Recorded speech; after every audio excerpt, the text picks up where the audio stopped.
Gon has been waiting for this moment not just for the entire show, but for his entire life. All the struggle, all the hardships, the good, the bad, the dark and the light, friends, enemies, life and death, all of it has been in service of this moment. Jing is right there. He's so close that you feel like you could reach out and touch him. He is the reason why we started this journey so long ago, and the tension is palpable. All Gon has to do now is walk forward and complete his dream. But what comes next for Hunter x Hunter, now that it's fulfilled its longest promise? Ants. You guessed it! That isn't Jing, this isn't the end of Hunter x Hunter, and Gon and Killua are about to fight ants for 60 episodes. 60 episodes?! Togashi, why? Why must you do this to me? If I wanted to watch Bugs, I could do it in 95 minutes flat. Why would I fucking do this bullshit? Why have you forsaken me? Have I not given you enough of my life, of my time, of my money, of my soul? Is this what I am? Okay, maybe I'm overreacting. Togashi has done enough to deserve both my time and my faith, so I'll just sit down and give it a chance. Alright, we'll give it a try. See you in 60 episodes.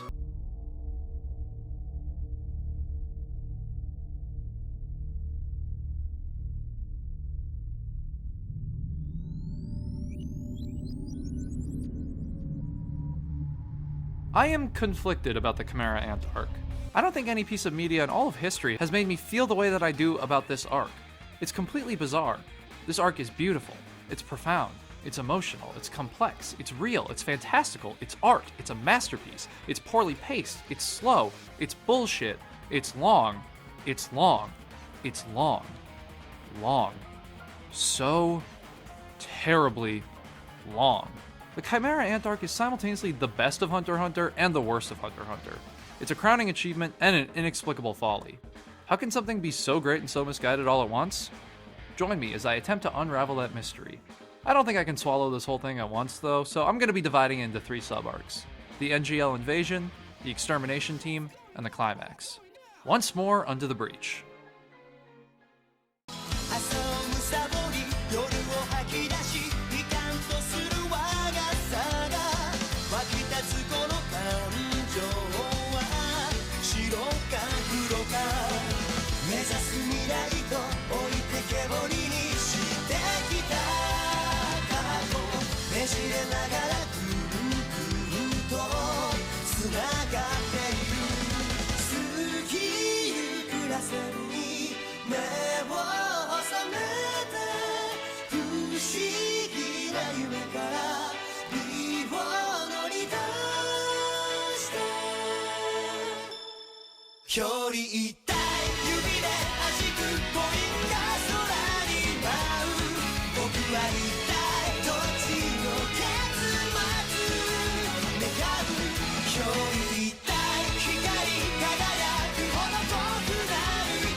This sub-arc consists of the first 10 episodes of the Chimera Ant plotline, and it's the best part, hands down. I've tried my hand at the script in at least 15 different ways, and at this point, I've got nothing left inside but absolute bluntness.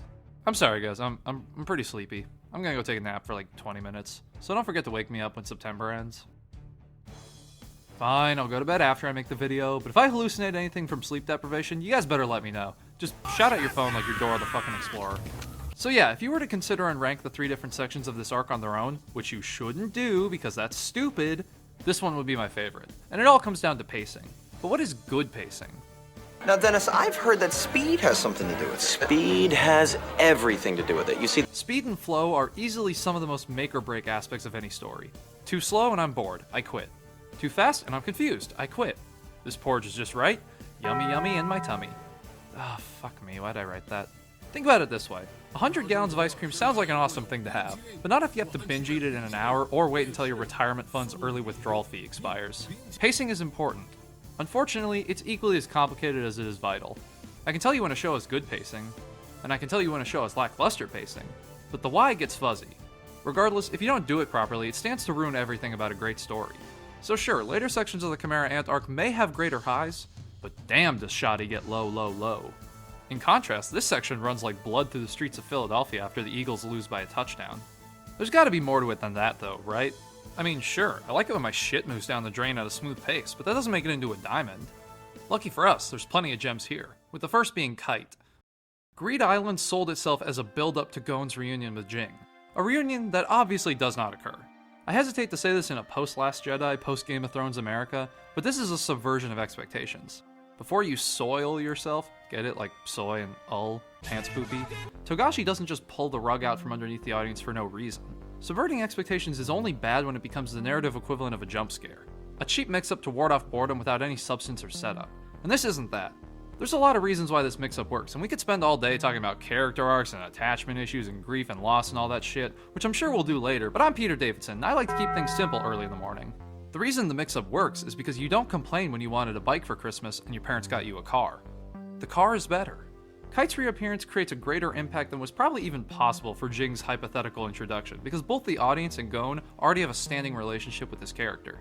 Even if that first meeting was brief, you learn just enough about him to develop an attachment, which makes this reunion more akin to seeing an old childhood friend years later, where meeting Jing would be like running into your father's second cousin, who only knows what you look like from Christmas cards that people are apparently still sending.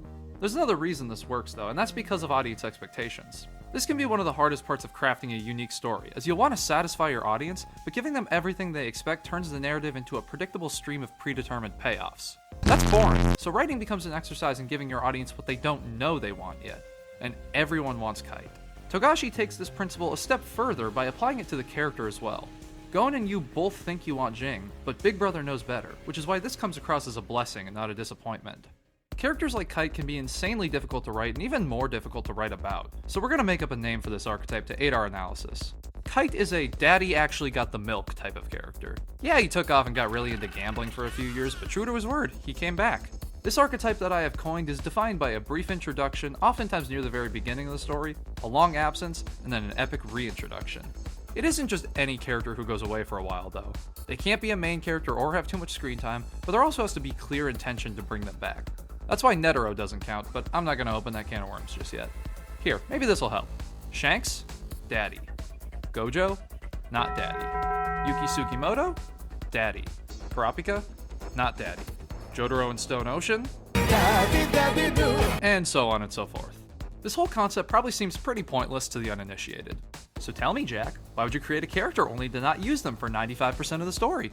Just doesn't seem right. The answer to that's pretty simple. And yes, that is my real name. I feel like we're on first name basis now. I think we can really talk to each other. Can I have your phone number? And maybe your credit card information too? If handled properly, Milky Daddies can generate an enormous amount of power. You've heard absence makes the heart grow fonder. Well, that's how these guys work. When you drop a rock, the impact crater will be sized proportionally to the amount of time it fell. So just pretend that each episode you don't see Kite or Shanks or whoever is an extra second of fall time. Timing their comeback with a big moment in the story can be an easy infinite hype generator. Plus, Dad coming through the front door is a great way to signal the importance of upcoming events. If he's back, then shit's about to go down. You shouldn't just watch the Cleveland show anymore. You should sit your white ass down and listen. It's important. This strategy can be pretty unwieldy if you're not careful as an author. There's not a lot of time to give Daddy nuance or depth, so they've got to win by the rule of cool. And the audience's expectations get grander every second they have to wait. If you drop the ball, it's going straight through the floor. Togashi seems to have understood and accounted for these limitations, because Kite is the golden standard for this type of character. You've got him on the upper end and like Kaigaku from Demon Slayer at the bottom, if you even want to count that. I'm on the fence myself. Wait, no, it's Benjen Stark from Game of Thrones. If you weren't going to bring the calcium, then why did you even bother coming home? Either way, we've established that these characters have to be striking enough at a glance to stick in your memory, possibly for hundreds of chapters, compelling to a level that you actually want them back, and after all that, they still have to actually deliver the milk. A difficult mission, for sure, but Kite gives 2 thumbs up, 1 thumb up. In typical Togashi fashion, he has typical Togashi fashion. He looks great. He's fucking awesome, especially in 1999. Look at this guy. That's peak male performance right there. I want to take his face off and wear his skin. You're not going to forget that mug no matter how many episodes it takes him to escape the Disney vault. Plus, the whole anime pretty boy with a sword thing is an easy win. Weebs eat that shit up. For point 2, most audience members will want him back because he makes a very good first impression. Found father figures seem to be a very popular convention in storytelling. I think we already went over why earlier. So Kite stepping into Gon's life in the place of Jing, even if only for a brief time, makes him more likable than he really has any right to be. He also gets bonus points because of the traits he shares with Gon. This little guy is pretty damn charming from the start, and most people will find it hard not to get invested in his goal. So Kite sharing that motivation of finding Jing connects him to both the protagonist and the audience. It's just a very effective and efficient piece of writing. Oh, I can hear it. Here it comes. Say it with me. In the manga. I guess I do have to go over this, and now is probably the most convenient time. The 2011 anime completely fucks up everything good I've said about Kite so far by cutting him from the beginning of the story? What? This is one of the most baffling decisions I've ever seen in an adaptation. I understand why they did it, to speed up the pace of the first arc so you can get to the good shit quicker, but I have absolutely no idea how this idea wasn't shot down immediately. That's idea twice in the same sentence. This anime was started way before the beginning of the Ant plotline, so it's not like they didn't know Kite was going to return and that this would have massive repercussions down the line. It takes what was a very clever intentional setup and reduces it to sloppy retroactive writing. I just hate everything about this decision. Still, this change doesn't ruin the story. It does make later moments way less powerful than they should be, but you can still enjoy the arc just fine, even if 2011 is your first experience with it. But goddamn am I happy I had a guardian angel watching over me during my Hunter x Hunter infancy. 2011 was the version of Hunter x Hunter I started with, but I was advised to watch the first episode of 1999 before starting the show. Doing so completely fixed the Kite problem, even making me appreciate him more since 1999 improves on the solid foundation of the manga's first chapter. Should you have to jump through hoops like this to get the full story? No. But most people hate reading, and this is an easy solution, so you might as well just do it. 1999 is free on YouTube anyway, so please tell your friends to start there. As much as it makes me want to shoot myself, I also have to commend Greed Island for giving Kite a really good setup.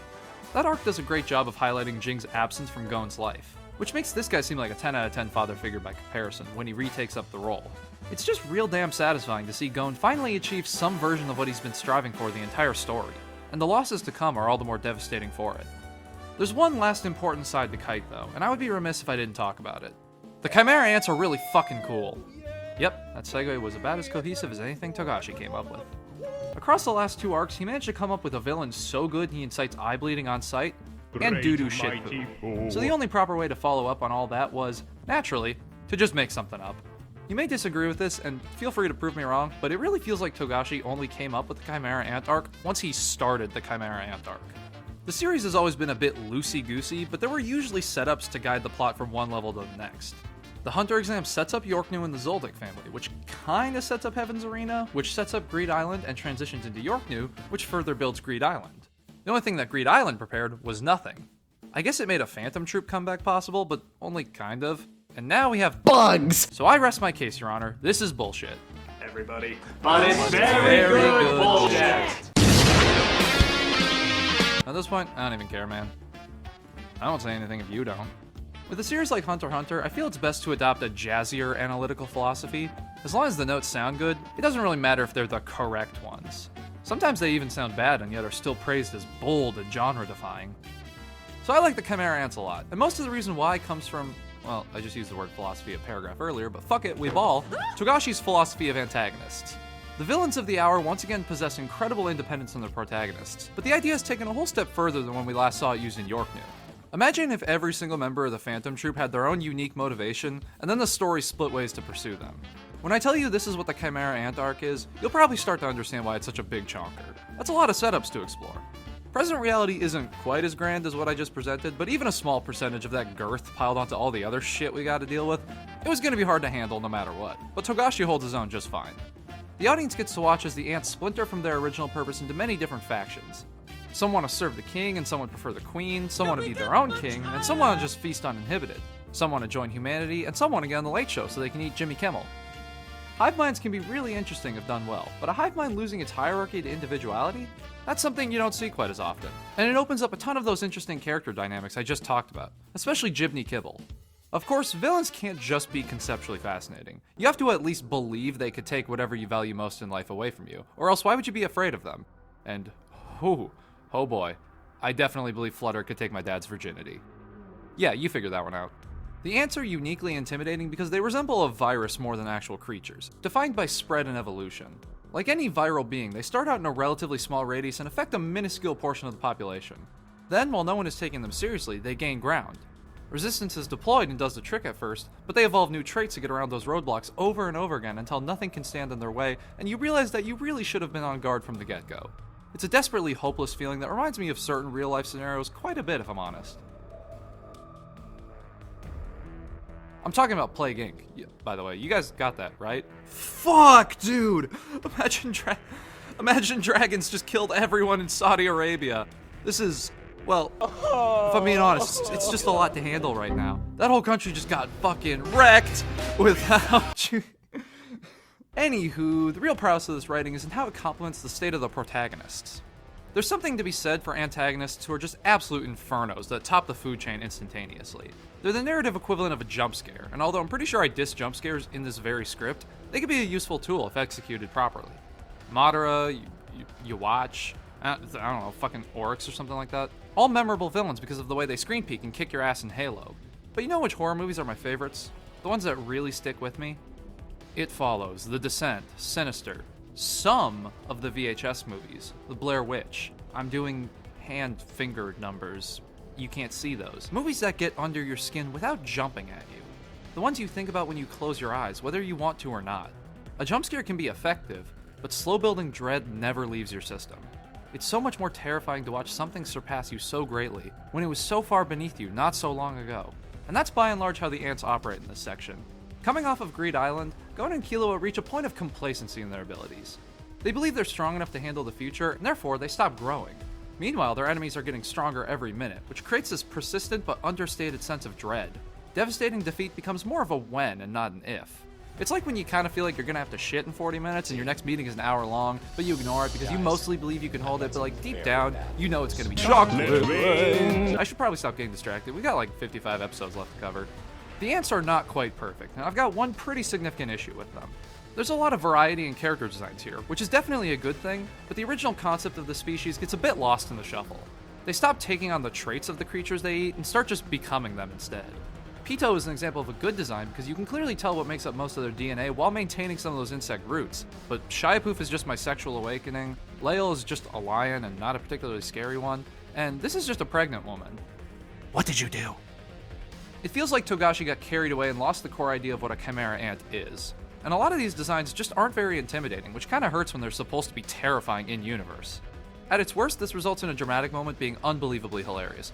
My god, the Shape of Water sequel has officially jumped the sexy fish man, but it's still a fairly minor issue. Segue! In the Greed Island video, I talked about how Bisky was the beginning of Togashi tying his world together, and how much I enjoyed that aspect of the arc. I stand by that praise, but there was a reason that I framed it as a prelude, and that's because the interconnectedness of the world only comes out in full force here. The Chimera Ant Arc is the first time it felt like I was exploring new parts of Hunter x Hunter's world, instead of new worlds all their own. Just like in Greed Island, much of that work is done by characters and relationships.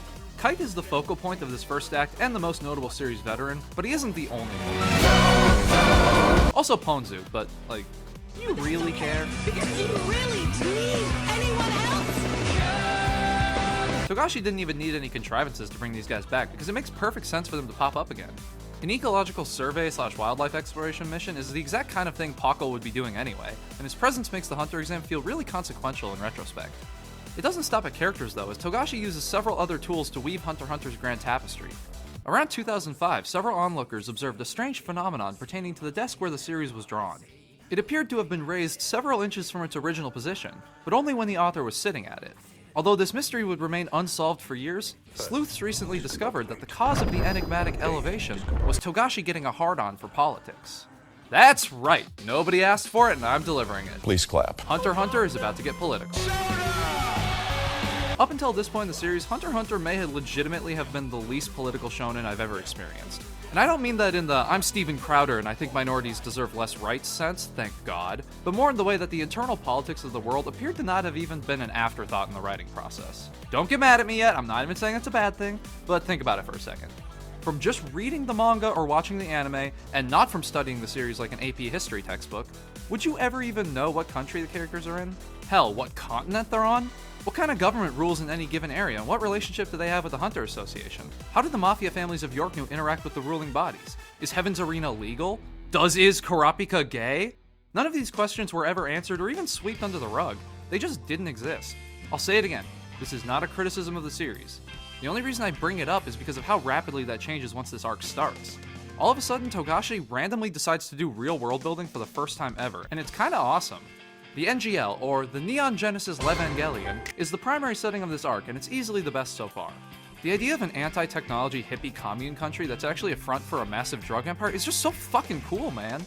What's better is that this idea actually makes sense, maybe. The outward face exists to prevent the world government and other countries from poking into their affairs while maintaining a reputation of complete innocence. This then allows them to hide their operations. I know y'all like York New, but this place gets twice the amount of development in half the amount of time. It's beautiful.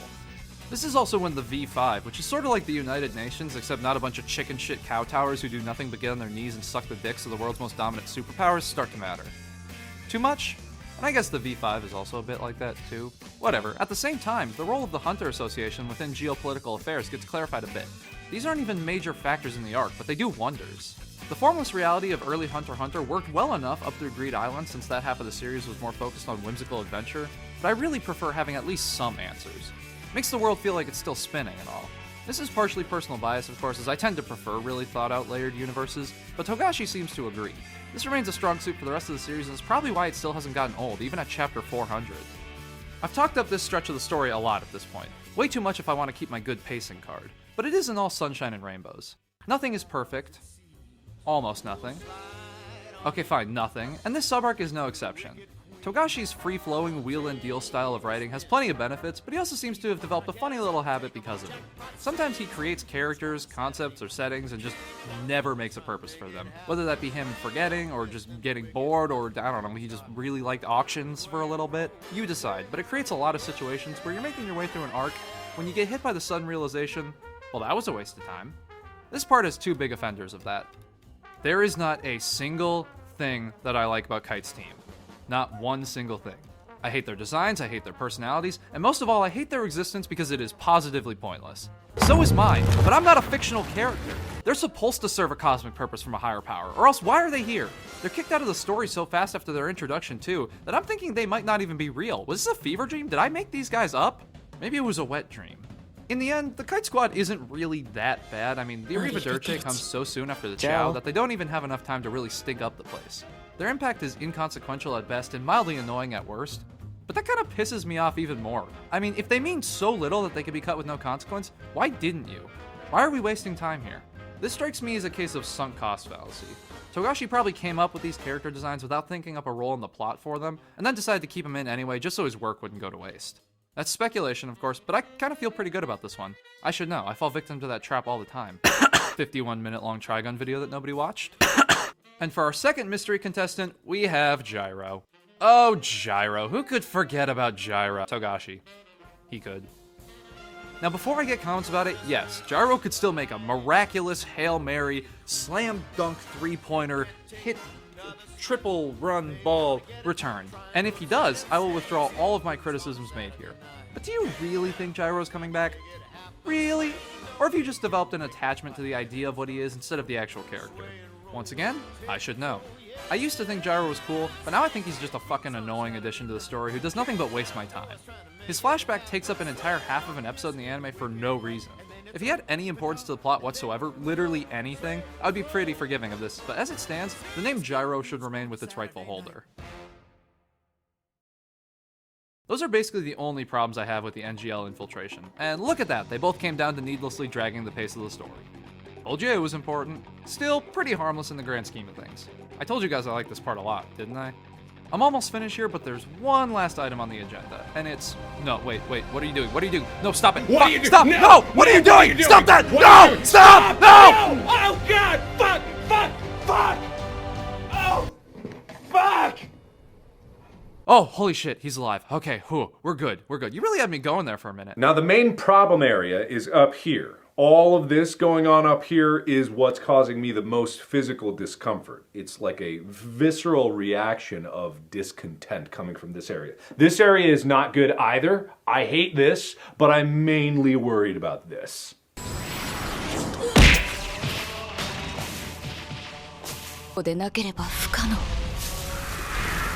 I win every time, because I'm the best.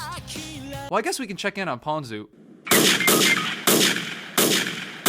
So yeah, this arc ends up taking a pretty dark turn towards its conclusion. Perhaps permanently bringing the sunshine days of Hunter x Hunter to a close as its older and happier parts are killed off by the new and dark. Subtle. It's a pretty great way to keep the audience on their toes. I mean, I'm pretty sure most people would have expected these guys to be around for more than just like a few episodes after it takes them so long after they finally return, but no, them motherfuckers are dead. I gotta stop improving and not reading the script. I'm sure you're already getting tired of hearing about pacing at this point, but get ready, because it's gonna keep on coming. For like 2 more videos at least. Sorry. Togashi's stories are usually acceptably paced at best and irresponsibly paced at worst, with very little intentionality lended to either side. He does what he wants, and we live with it. Every once in a while, though, he kicks it into high gear, which is why I feel the need to give all of the compliments I can to the man for this one little section. He does something that is not only difficult for any writer, but also just for any person in general, which is to show restraint. He easily could have used Kite's reintroduction as an excuse to dick around for an entire arc before getting on with things, but he keeps it moving at a snappy pace, you know. He knew that stopping on this character for too long would hurt the narrative, so he let him go. Kite's limited screen time is the main reason why you, the audience member, sympathize with Gon so heavily. You both wanted more time. The whole situation is just inherently unsatisfying in a manner quite familiar to real life, and any changes to that would grievously wound the overall experience. When I use the word unsatisfying, I'm not implying any fault of writing or wasted potential here. In fact, I'm glad Kite died when he did. That sounds pretty ghoulish in retrospect. What I meant here is that Kite served his exact purpose in the narrative, and the author deserves props for not getting carried away. It shows true talent as a storyteller. The NGL invasion goes out on a narrative high note and ends with a world-class hook. But the real exciting part is that the series is about to suck for a whole season. Joy. Until next time.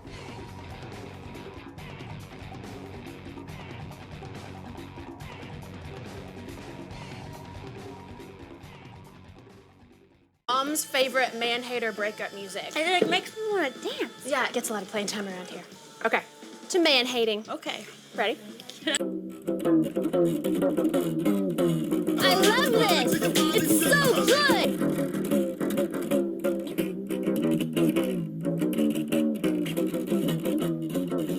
Hi, I'm Renata Bliss, and I'm your freestyle dance teacher.